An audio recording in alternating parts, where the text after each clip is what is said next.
Today, we're going to go over the installation of the Rival Components Tenere 700 foot pegs.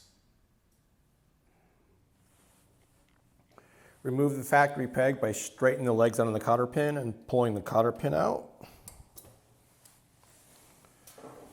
Push the pin out and remove the factory peg. You're going to reuse the spring. Install the spring on the factory peg with the leg hooked over the lug like that. Reinstall.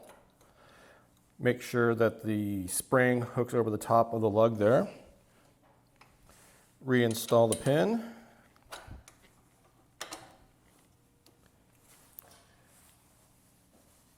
Use the cotter pin supplied with the pegs.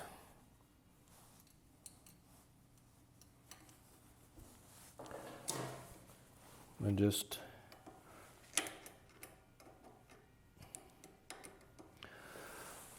fold the legs over on the cotter pin.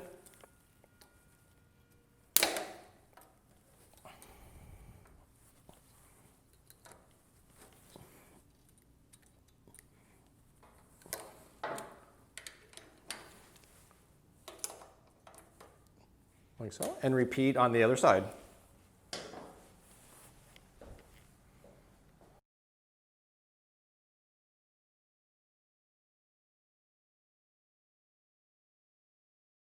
Enjoy your new foot pegs, and thank you for choosing Rival Components.